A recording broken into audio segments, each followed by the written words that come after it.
Welcome back to the Hill of Roses. Glad to have you back, Rosebuds. Today we have a special guest with us today to do a new format. It's been a while since we've had a debate, but now we really want to focus it less on just the candidates like we had done in the past with our candidate-supported debates. And today we're here to debate a specific subject. We're here to debate the federal jobs guarantee. And so I have with me two guests who are going to be arguing the for and against. I have with me Sam Malik, who is a Democratic strategist, and he'll be arguing in favor of a federal jobs guarantee. And then I have Grayson Asbeth. He is a loyal viewer of the program. He might even become one of our content contributors here at the Hill of Roses.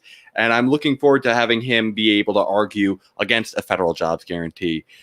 Before we get into this and, get to know our guests a little bit more and their perspective on this issue, I want to just let you all know some of the rules of how we're going to have today's debate go down. First, we're going to give both of our guests here an opening statement of why they are either for or against.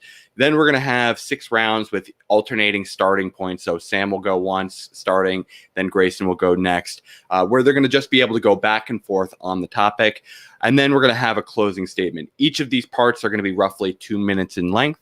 And then at the end, we'll see if we have some new perspectives that have been gained on this. So Sam, Grayson, welcome to the program. I'm really glad to have you on. Well, thanks very much for having me. I'm excited to be here. This is kind of like my first time doing something like this. So thanks for the opportunity, and I'm excited to kind of jump into it. Yeah, I'm really glad to have you both. And, just to disclose, I may be saying that Grayson here is going to be potentially joining our Hill of Roses team, but to disclose my bias, I actually used to know Sam back in the day from when we were working kind of on a campaign together. Obviously, he did way more for that campaign, leading it, but it was a great experience getting to know them both. With that being said, I think it's time for us to actually get into the debate. Sam, I would like to let you start and have your opening statement of why you support a jobs guarantee. Okay, great. Yeah, so I'm going to start with 3 basic premises, and the very first one is what our current material conditions are as far as like the economic situation that we're facing right now. Not just in a hypothetical, as a lot of these conversations have gone over the course of the last few years, where it's been kind of a hot topic in some of the presidential primary previous to this. I mean, right now we are facing currently 26 million people that have filed for unemployment. The Federal Reserve out of St. Louis is anticipating by the end of the summer roughly a 32% unemployment rate in the country, which would put us 6 points higher in an official unemployment rate than the worst moment during the Great Depression, which is 1932. It's an unprecedented situation that the country, nobody in living memory, has any kind of experience with. The closest analogy that you can look to is modern historians. So we have to figure something out that's going to be effective in order to address the crisis right this second. Some of the opposition to a federal jobs guarantee historically has been, especially the proponents of UBI, have been talking about the effects of automation. And while I share those concerns, the fact of the reality is that the 47% kind of estimates of job loss under automation are over a 10-year period of time, minimally. And we don't have 10 years. We have an unemployment situation, and we still need workers. A federal jobs guarantee, it does a number of things besides just the material conditions right now of unemployment. Number one, it actually increases productivity. By increasing productivity, you don't have the same kind of economic concerns that you would with kind of a flat UBI, where you're paying out an amelioration towards poverty or low-income folks in a universal sense, which isn't necessarily a bad idea, but it does raise the concerns of, without an increase of GDP productivity and simply more liquidity across the entire economy, that you risk inflation, especially in the midst of an actual depression. So there's issue number one. it increases productivity. The other thing that a federal jobs guarantee does, as opposed to either means tested or more universal programs like a UBI, is it actually forces wage competition, which has the effect of increasing wages. The reason why, if you produce a federal jobs guarantee at a minimum floor of hourly wage employment, let's just say it's $15 an hour, right? Now, you haven't necessarily changed minimum wage laws, but what you now have forced upon the marketplace is a large competition within the labor market, especially the unskilled labor market in particular, for other businesses then in order to fill necessary roles, they're going to have to increase wages naturally in order to compete for better employees, which then has the trickle-on effect of more liquidity in the market, and then more, consumer confidence, consumer spending, which then so on and so forth and so on and so forth. So, and historically, no matter what anybody wants to say, and I'll just kind of wrap up my intro on a federal jobs guarantee in this way. Whatever anybody wants to say as far as like breaking down the nuances of the way in which the United States got out of the effects of the Great Depression in the 1930s, whether or not you think things like Civilian Conservation Corps or the WPA or different elements of the New Deal were successful or not, or whether or not you attribute American economic dominance post the 1940s being entirely attributable to the war economy and manufacturing, it doesn't really matter, because the core of what is happening either in a federal jobs guarantee, in similar programs like the New Deal, WPA, Civilian Conservation Corps, or during a wartime economy, is you have massive amounts of government spending that goes specifically to full employment.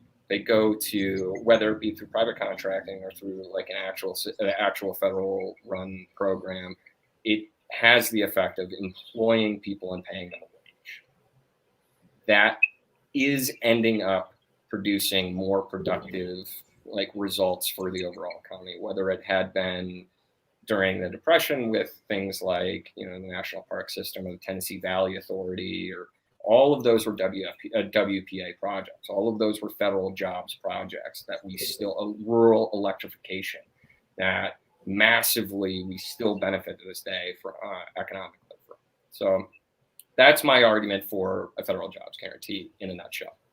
Okay, thank you for that, Sam. Now, Grayson, do you want to explain why you oppose a federal jobs guarantee? Yes, I can. So in my home country, Hungary, where we had a federal jobs guarantee from starting in 1949, that we ended it in the mid-80s, saw it as something that isn't exactly going to work out. We saw that we were trying to increase the private sector with goulash communism back then, and it ultimately we realized that we couldn't have a private sector without having to get rid of the government guaranteeing jobs. There was an issue with government constantly controlling the unions as well, but that's a different issue. And also people bring up the fact that we did do a lot of employment programs in the 30s, in the 40s during the Great Depression, but according to a statistic I found, that 50% of economists say that the New Deal actually prolonged the Depression, and the evidence shows that in places like Britain and Germany, the Depression ended in 1937 and 38. And there is the third issue that a federal jobs guarantee isn't exactly good for the private sector, as I said earlier. When you have a government issues currently, where do I put this? It in the private market, which is generally a good idea for like government companies, but you can't just like put government hand first into every market, because trying to find a job that would suit someone who recently got fired into a certain field would require training, and I'm not sure if you can follow this. I mean, I am rambling a little. Sorry about that. But they also tried this in Argentina, and that led to a massive debt crisis. And when Argentina defaulted, this had the sort of reverse effect of a federal jobs guarantee, in which unemployment skyrocketed to nearly 25%, which was the Great Depression levels in the United States. Okay. So with those two opening statements, I now want to move into the actual back and forth portions of this where you can respond to one another. I'm going to have Sam start, and, to be able to more easily enforce a 2-minute time limit, I'm going to be just raising my hand up. We'll do this hand instead, to make sure that everyone's aware of the timing. So Sam, I'll let you make the first point that you want to challenge the ante position. Sure. All right. Thanks. So, I mean, I think there are some important. I want to try to parse out exactly some of where the opposition that you're coming from is, as well as I'm going to challenge some assertions. So let's work backwards. The Argentina situation, if you're referring to Allende's, the Allende government's increase of debt before the coup, I don't think that you can really separate that from a currency attack that was led by the Chicago School of Economics and Milton Friedman out of the United States, specifically to topple that social democratic that government, because it ended up leading directly into Pinochet, and that was explicitly the beginning of the kind of neoliberal austerity politics that has become dominant amongst a lot of Western democracies and became very prevalent. Most people became more aware of post the 2008 financial crisis. So I think you're kind of comparing apples to oranges with the Argentina situation. So that's number one. Number two, as far as the federal jobs guarantee is concerned, in formerly Eastern Bloc nations, obviously it's an extremely different governmental system. It's a different economic system altogether. You've got to you're starting off with a state planned economy to begin with entirely different material conditions. And, I'm not exactly, without having enough of a background on exactly what the programs that you're referring to from Eastern Europe are historically, I don't have the background on it, but I can tell you exactly what the history is in the U.S. We have data here that it works. We've done it in multiple occasions, and it's not just in the New Deal era either. When you look at any time that the United States has used massive amounts of, I'll wrap up saying this. Anytime that you go through economic data nationally, going back 150 years, all the way to the Civil War, when the United States has used massive amounts of government spending in order to stimulate the economy through essentially jobs guarantees, whether that be militarily or industrially, it has the effect of getting us out of depressions. Just period. It's a fact. Okay. And it's not just the New Deal. Okay, Grayson, your response. Well, first I just gotta say this real quick. Allende was actually Chilean, not Argentinian. I'm sorry, I mixed it up. So explain to me then what you're referring to in the Argentinian debt crisis with Perot? I don't know who the exact president was. I know they were under this left-wing government since 2006-ish, and they started all these new programs, and one of them was a federal jobs guarantee. Actually, it could have also been done in the Cold War era as well, I believe. And eventually, this wasn't the only issue that caused the debt crisis as well. There were many, many crises with it, but this contributed a lot to it. And so it was basically a ideological socialist type, because Pineroism isn't exactly socialism, isn't exactly capitalism, and so that's what I mean by the Argentinian situation. And by the way, I'm just trying to read up on it real quick because I want to be able to. So anyway, continue. Oh yeah, but that's just one example I would have. The main example I'd still point to is that the New Deal itself wasn't technically a federal jobs guarantee, even though, I mean, it provided work. I mean, and I do think that we can have a public sector should still play a role in it, like most nations. Like we should have maybe a national oil gas company to like counter the Saudis or something like that. But I think we should also look at some other places jobs are going to in the United States. Obviously, automation is a big one, but offshoring has been another issue that's been plaguing America. And then and currently there are multiple jobs are low paying, going to places like Mexico and China. And Mexico is because we're trying to fix it right now with the NAFTA agreement, and with China, I would argue that that we had a bad trade agreement. We're having bad trade agreements with. I don't think we should be putting all our industry in China, especially given the human rights violations. I think we should put industry back in the United States, because I currently live in Appalachia, which has been suffering a lot under deindustrialization. I mean, I do think some programs can help, like maybe we should bring the public transportation back. The town I live in was primarily based off of public transportation. That's why it collapsed in the 70s. But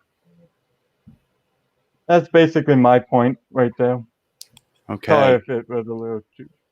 No problem. So now, Grayson, I want to have you have an opportunity to, challenge one of the claims of Sam or pose a question to him of why the federal jobs guarantee could work. I'll give you that second round now.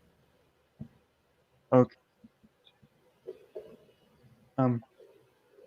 So my question is that when you have a federal jobs guarantee, and let's say that most people want to work for the government, how would you convince people to eventually get jobs in the private sector that could potentially not be as good, but could still be very important, if you know what I mean by that?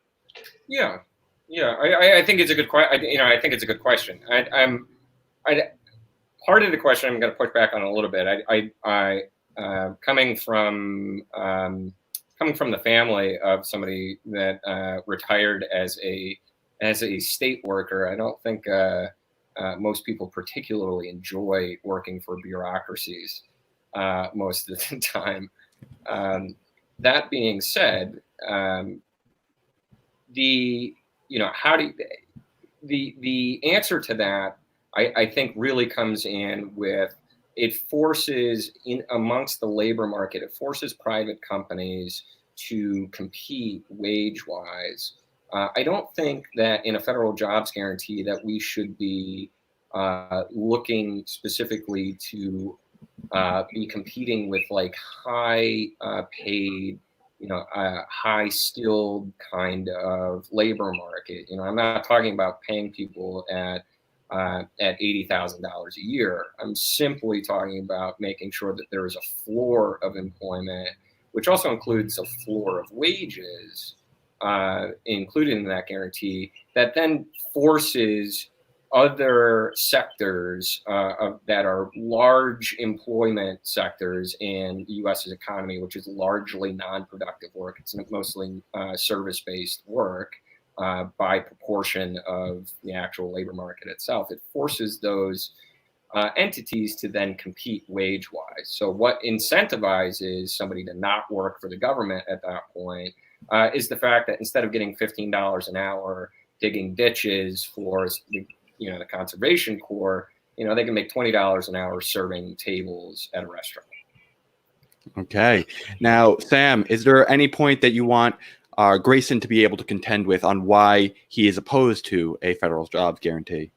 Yeah, it's a very simple question at that point. And it goes back to my original opening statement, right? Which is consider the material conditions that we're under right now. 26 million people currently out of work, and an expected 32% unemployment rate, which puts us upwards of like 60, 70 million people out of work by the end of the summer, according to the St. Louis Federal Reserve. So if it's not a federal jobs guarantee, what's your solution? Well, my solution would be a stimulus check of, let's say, about $1,500 a month. And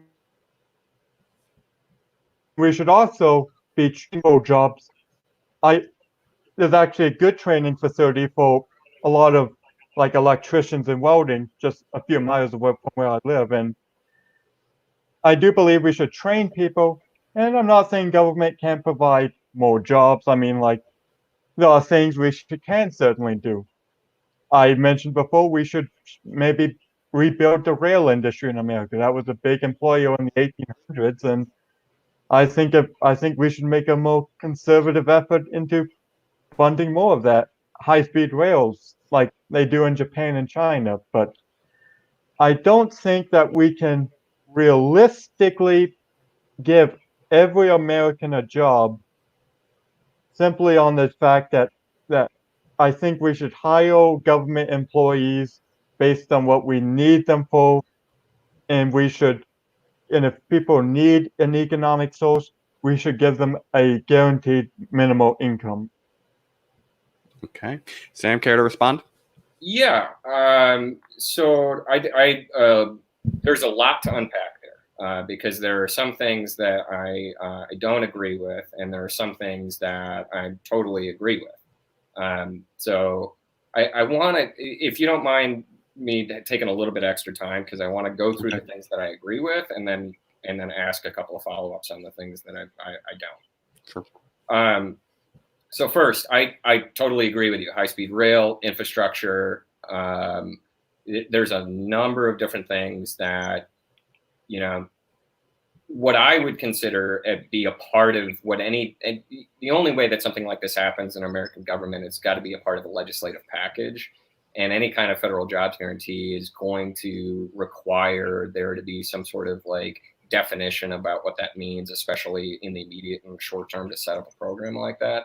The only way I see that happening in America in any way, shape, or form, it is to have it coupled with a massive infrastructure bill, essentially, and which does a number of different things. Like 80% of bridges in the United States are structurally deficient. Our electrical grid is 100 years old, and wildly inefficient, and is very vulnerable to a number of different issues, as you see with the wildfires in places like California last year. Not to mention our mass transit system. Not even to begin to touch how far behind we are on things like high-speed rail, as you already mentioned. So yes, totally agree with all of that, all of the above. I just tend to think that with programs like that, we can achieve the effect of a federal jobs guarantee. And a good example of a piece of legislation that has this federal jobs guarantee as a part of that kind of infrastructure planning in the U.S. is actually the Green New Deal. That being said, let's put that to the side. The concept of a UBI, whether it's $1,000 or $2,000 or $1,500 a month or whatever the amount is, again, my concern is, and I probably have a different, slightly more nuanced view on it than most people that would be taking my position. I'm not entirely against UBI as a concept. I just think that it could be probably, it could strengthen the concept of a federal jobs guarantee, as well as a federal jobs guarantee could strengthen what I would call a partial UBI. The concern that I have about a UBI comes down to paying people for non-productivity, whereas in a federal jobs guarantee, you have essentially, to a certain level, you have centralized planning that directly benefits society and municipalities and states and the overall economy at large that is productive work and that creates like productive force multipliers down the road in the economy. Whereas that's not necessarily guaranteed under a UBI. Not to say that it won't happen and it couldn't happen, but it's not guaranteed. So there's concern number one. Concern number two is if that is then the case, that there is an imbalance between the amount of money that you're giving to everybody in the society and your productivity either hasn't increased or in the worst case is decreasing, that's how inflation starts, which is, again, it's the worst case scenario for the middle of what otherwise is basically a depression with 32% unemployment. So that's my concern. What do I see is, here's my synthesis, right? And I'd like to hear what your response would be out of this. I think that some form of a mixture, and I wouldn't put it the same way that Mark Cuban did recently, and not for the same reasons. I would expand it, the federal jobs guarantee like definition a little more widely than he did. But I am also in the same way in favor of a partial UBI for categories of work that is being done currently in our society that is not typically paid work. For instance, stay-at-home parents. That is productive work for the economy that is not compensated. If you are a stay-at-home mom, I think, or a stay-at-home dad, I think that you absolutely deserve a UBI. And I think those two things combined between a federal jobs guarantee and a partial UBI for members of our society who are doing work that are not traditionally compensated in the current economy, I think those two things together go a very long way to reducing income inequality and getting us out of the economic crisis that we're in. Okay. Grayson, care to respond as well as give a question back on the federal jobs guarantee? I think I respond to the point about how we get out of this crisis is that I don't see creating a large reliance on the government as necessarily being the best solution. I know I called for a guaranteed minimal income, but I also think that should be temporary. Now, do I support temporary work programs? Yes, I do. I do think we should get Americans more experience, especially younger Americans who are just out of college. They don't exactly have experience to get the new jobs once they open up. We should also consider the fact that once this coronavirus subdues, which could be a while, obviously, and that the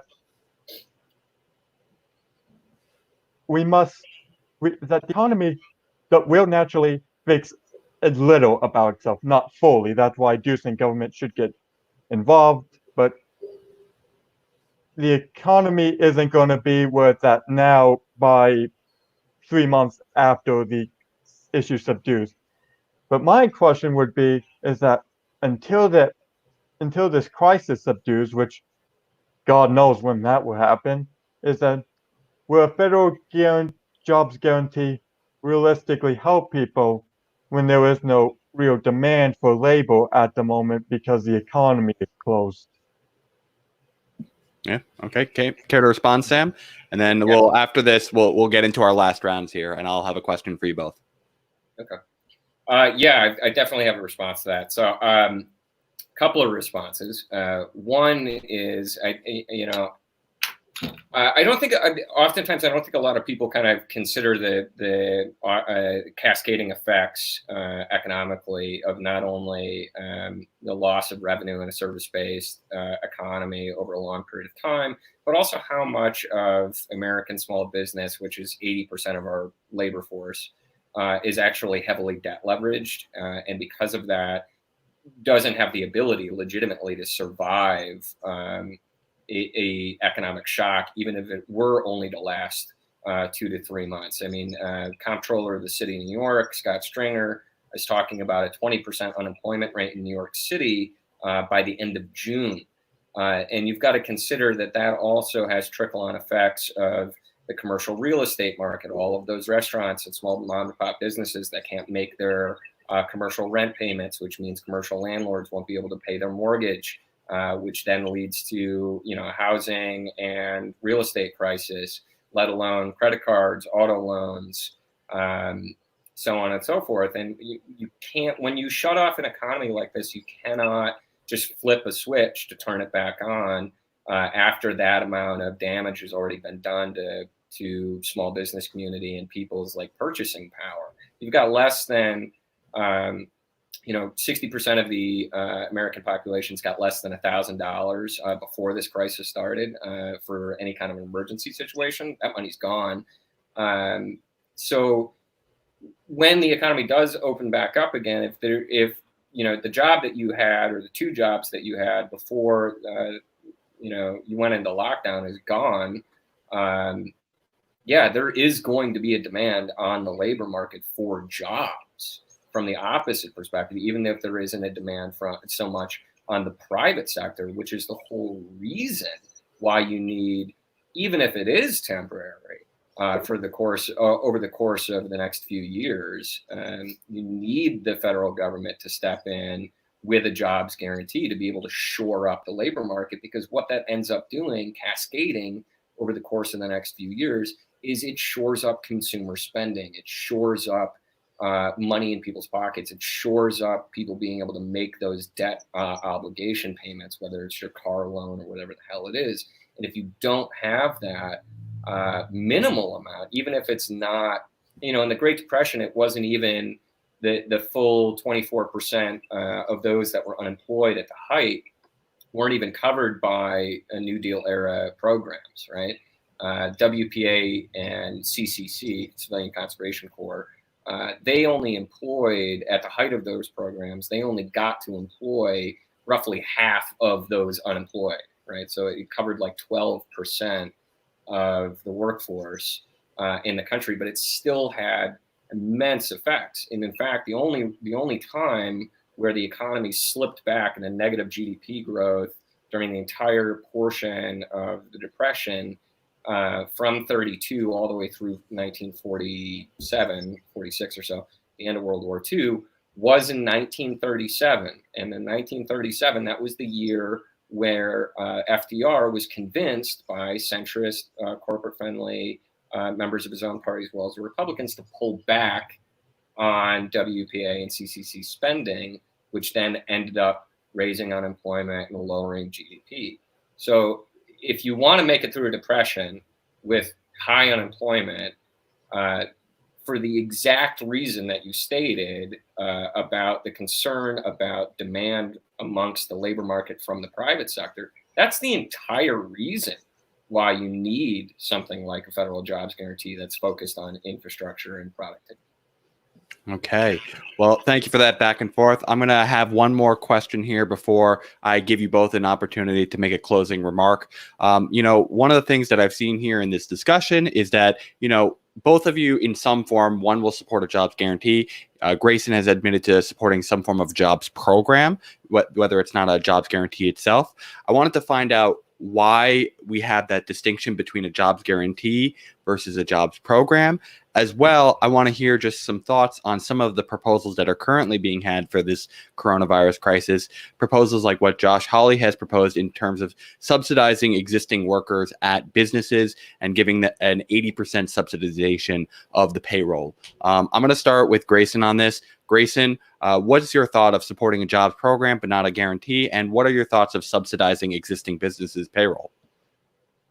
Well, the thing that I think is the biggest difference between a federal jobs guarantee and a local program is that a federal jobs guarantee would imply that everyone gets a job, even if it's not a skill they particularly need, or it's not or if they're not even exactly competent at their job. Like, if we are going to do stuff like build our infrastructure, as what most federal jobs guarantee advocates state, I do think I do think it's not going to be likely if you don't get competent people. And unfortunately, not everyone who's looking for a job is the most competent person. I know that might seem a little too harsh to say, but I see it as an unfortunate reality. As for Holly's 80% subsidy, I think I like it. I'm a fairly supporter of Hawley. I mean, I think he's putting the Republicans in the right direction.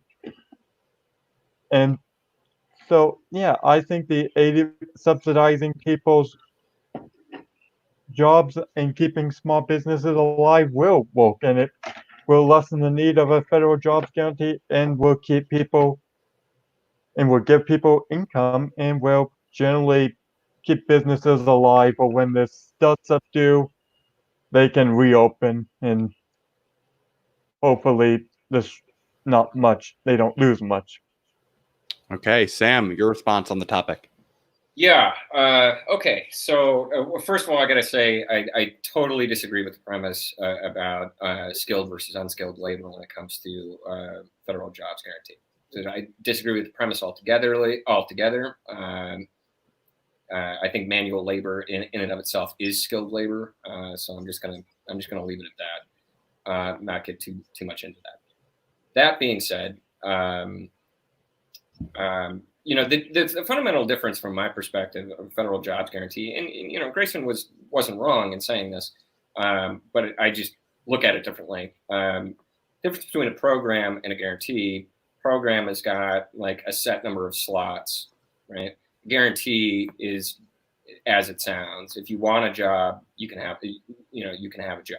We'll find a job for you to do. And generally speaking, I'm in favor of the latter as opposed to the former, especially in the moment, again, that we're in, when you're in extreme circumstance, 32% unemployment, that sort of thing. Now, if we were in the world that we were living in a couple of months ago in the US, where we literally were at like 3.5% unemployment, practically at full employment at that moment, could we have a discussion about like skilled versus unskilled labor, and like is that a decent investment at the moment? Would we do better as a country just by implementing wage competition through the federal, like a new raising federal minimum wage? That's a valid argument to make at that point, but I don't think it is at the current moment, and especially considering how much the U.S. in particular, and on multiple levels of government, but particularly at the federal government, has just failed miserably to respond adequately, not only to the medical side of this crisis, but to the economic side of the crisis as well, in any kind of adequate way. And it's why you see the U.S. failing miserably economically compared to nations in Europe that have done exactly what Senator Hawley's legislation proposed. So I actually am also in favor of this concept of paying small businesses to keep minimally 80% of their workforce employed, whether or not the business is open, no matter what, during the course of the crisis, as well as like their debt obligations, mortgages, whatever it might be. The way in which we passed our PPP program, our Payment Protection Program, from the Small Business Administration, and our version of quote unquote the coronavirus relief bills, the CARES Act, it failed at administering this miserably for multiple reasons, and it continues to do so. And a lot of them are bureaucratic, and the way in which like our banking system works and has failed to be regulated properly to make sure that the money that was intended for actual small businesses gets to them. We're still failing at it. In an ideal world, at the beginning of March, something like Josh Hawley's legislation should have been passed immediately. You look at nations that did that, and their economies are not faltering nearly as much, and they're going to be just fine as they're coming out of it. I think of Germany as a perfect example of this. but from my perspective, I work for Democratic candidates. I work for the Democratic Party. My clients are all Democrats, and it's something that I have been yelling about, John. And John, you would know this. You've seen something I'm yelling about constantly. This is an absolute abject failure of a lot of people in my party to be outflanked in this moment on the left economically. It's as though Congress and half of our state representatives and governors learned nothing from either this presidential primary, 2018 midterms, or the last presidential primary. They've learned nothing, and it has led to an opportunity, which I view personally as kind of horrifying for a lot of reasons, long term, for folks like Senator Hawley and individuals like who I genuinely think is a nice person, and I think is a smart guy, but I'm horrified because of what I see as the long-term effects of this. But allowed for essentially a little bit more populist, or at least faux populist kind of voices within the Republican Party to outflank Democrats on the left economically. It's mystifying. It's mystifying. Well, thank you both for answering that question. I want to go to Grayson for your final remarks on the idea of a jobs guarantee and why you oppose it. Thank you. Well, one of the things I think we can certainly learn from this response is that the U.S. government in particular is not too good at handling much of anything. And I do think we shouldn't really trust them by guaranteeing everyone a job, because let's be realistic, if the U.S. government did get its hand on it, it'd probably find a way to mess it up. There was an old saying back in my country that every time the government tried to do something, we all knew it wasn't going to happen. But from that cynical point aside, I think we have definitely learned here that even though we may oppose things, we do at least agree on the core basis that we do need to get people back to work. We do need to get rid of unemployment, and that this response has certainly been a time of that the government should do more to step up in. And I also hope that both parties can learn. I hope like the Democrats do pick someone like Bernie Sanders. And while I do have strong opinions on Bernie Sanders, he has certainly shown that he could push. And Republicans should also be less afraid to go to neoliberal economics and go more populist. Okay. Sam, your closing remarks. Yeah, I'm first of all, I just want to say thanks for having me on. Thanks for the invite. This has been actually really great, very interesting conversation. I'm happy to jump on anytime, John, anytime you want to have me on or whatever. Yeah, so I definitely come away from this knowing that, like, yeah, we don't see eye to eye on everything, but there's a lot of things that we definitely agree on. And again, as you said, a lot of core values here, like making sure at the core of us, we want to make sure that people are getting back to work at some point in one fashion or another. We want to make sure that money is in people's pockets. I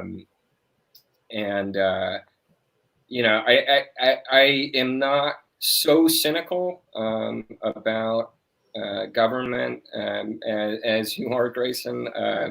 Though I don't discount your experiences. I think a lot of what the U.S. is not accustomed to is we've heard a lot of that messaging for a long time in the U.S. about how government's the problem, right? That's a very famous Ronald Reagan quote. And we've lived under that assumption for so long that most people under the age of like 45 in this country don't really remember a time when government actually did good things, and it was positive, and it was a positive influence in our lives. And I am optimistic enough to say that if these are the conversations that we're all having, and I'm the old guy in the room at 33, I've got a lot of hope for the future, that government can be a good force in our lives again. So like I'm all about make government great again. And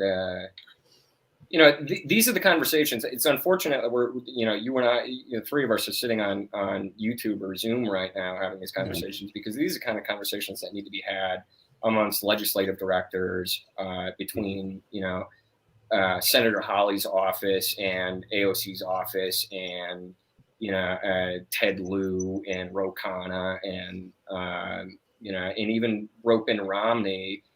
Give him credit where credit's due. He introduced Patriot Pay last week, which was increased wages for essential workers.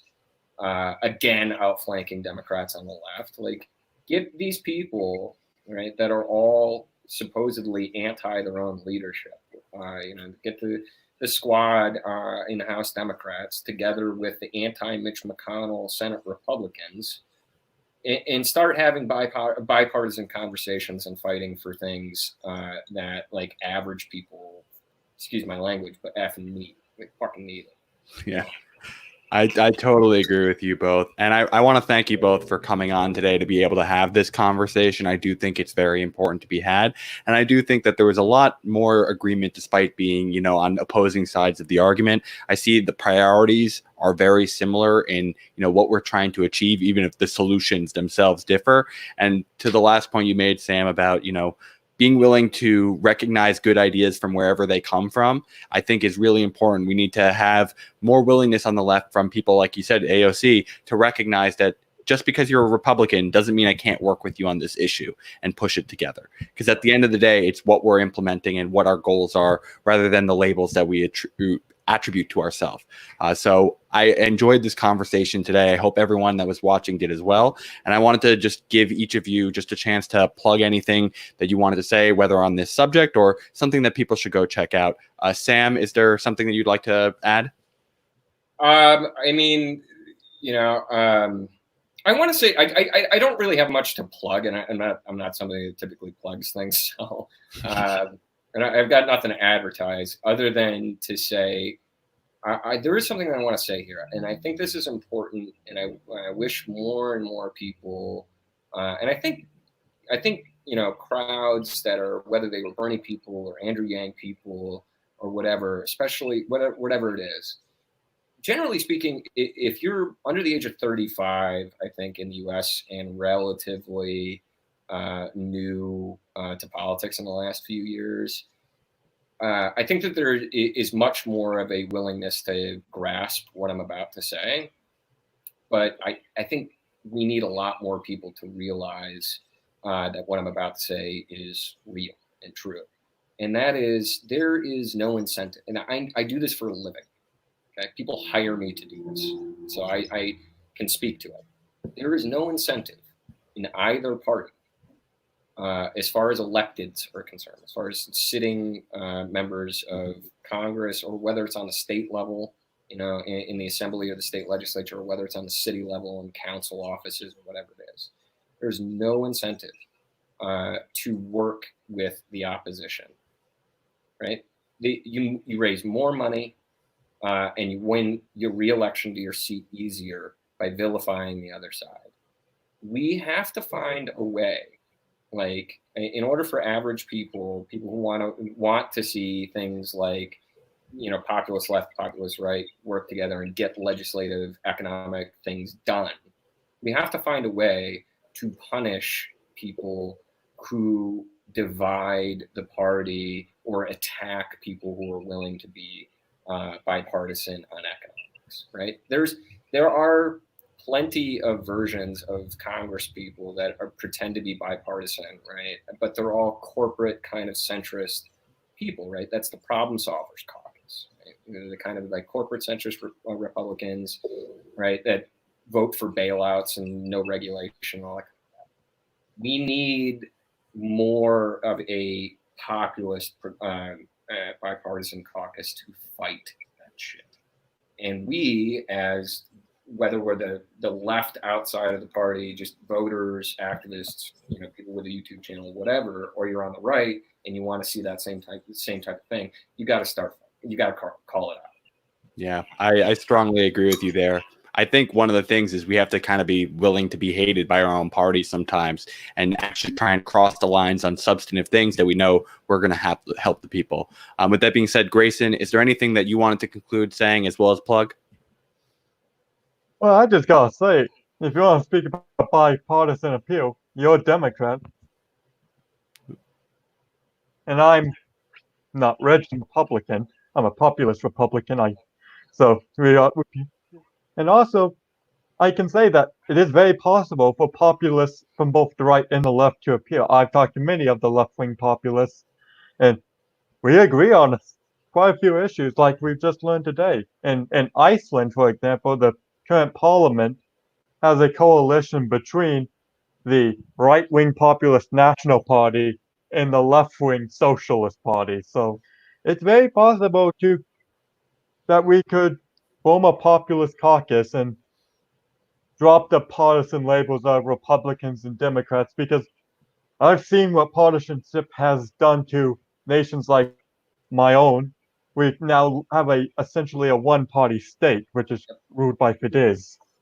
Yeah. So, and that's the thing. And that's the thing that, like, if we don't figure this out, like, to your point, Grayson, if we don't figure this out in the U.S., the fear that I have is, like, Trump is just the clownish beginning of what could potentially be our future, which is a lot closer to, like, a Viktor Orban situation, which is what you're in. If we don't figure out how to ameliorate some of the worst case economic situation, like, just another but just more effective demagogue is inevitably going to come along.